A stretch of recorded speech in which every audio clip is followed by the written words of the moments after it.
মনে আছে? এই তো কিছুদিন আগে একজন আম্বানির বংশধর তার লাল পারিকে নিয়ে এক্সাম হলে গিয়েছিল এক্সাম দিতে। সারা বছর পড়াশোনা না করে চলে আসলাম এক্সাম দিতে, জানি না রেজাল্টের অবস্থা কি হবে। ঢাকা থেকে একদিনের জন্য চলে গিয়েছিলাম নাটোর নবাব সিরাজউদ্দৌলা সরকারি কলেজে, আমার ইংলিশ সাবজেক্টে এক্সাম ছিল সেজন্য। তাই নাটোর যাওয়ার জন্য শুরুতেই বাসা থেকে আমার লাল পাড়িটারে বের করলাম। মানে সে কি একটা অবস্থা! কোন স্টুডেন্ট বাসের সাথে ঝুলতে ঝুলতে যায় এক্সাম দিতে, আবার কেউ লাখ টাকার গাড়ি নিয়ে যায় পরীক্ষা দিতে। কপাল লাগে ভাই, কপাল, সবই কপাল। But how it possible?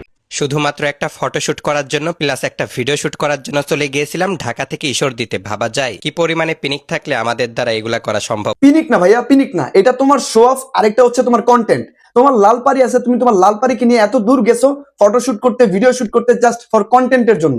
আর তোমার লাল পারি আছে এটা মানুষকে দেখানোর জন্য, যেখানে যাও সেখানে নিয়ে যাও। আর এত দূরে যাচ্ছ তোমার কন্টেন্টের জন্য ভাইয়া।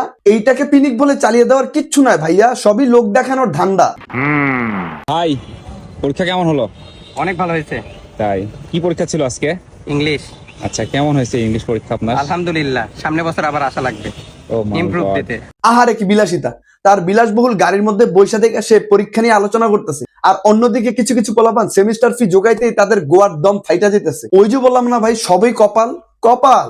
আপনারা অনেকেই কমেন্টে এসে বলা বলি করছেন যে ভাই লাল পাড়িটারে পেয়ে কি জানেমানটারে ভুইলা গেলেন, জানেমানটার সাথে আর ভিডিও দেখতে পাই না, জানেমানটার সাথে ভিডিও দেন। তাই আজকে আমার জানেমানটারে নিয়ে বের হয়েছি। অনেকদিন যেহেতু পড়েছিল তাই জানেমানটারে নিয়ে এসে শুরুতেই ওয়াশ করাতে দিলাম, কেননা আজকে জানেমানটারে নিয়ে সারাদিন ঘোরাঘুরি। একদিকে লাল পারি, আরেকদিকে জানেমান। বাবারে বাবা, কি বিলাসবহুল জীবনযাপন! হ্যাঁ, তাহলে আপনি এত পরীক্ষা পড়াশোনা নিয়ে টেনশন করতেছেন কেন, এত প্যারা খাচ্ছেন কেন ভাই?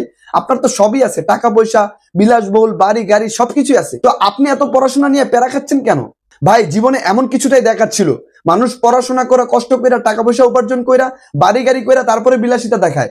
আর এই ভাই বাড়ি গাড়ি টাকার সম্পদ কইরা বিলাসিতা করার পরে সে পড়াশোনা করতেছে, এইটা মানুষকে দেখায় বেড়ায়। দুনিয়াতে এখন সবকিছু উল্টা হইতাছে ভাই, উল্টা। আজ আমার সব ধারণা পাল্টে গেছে।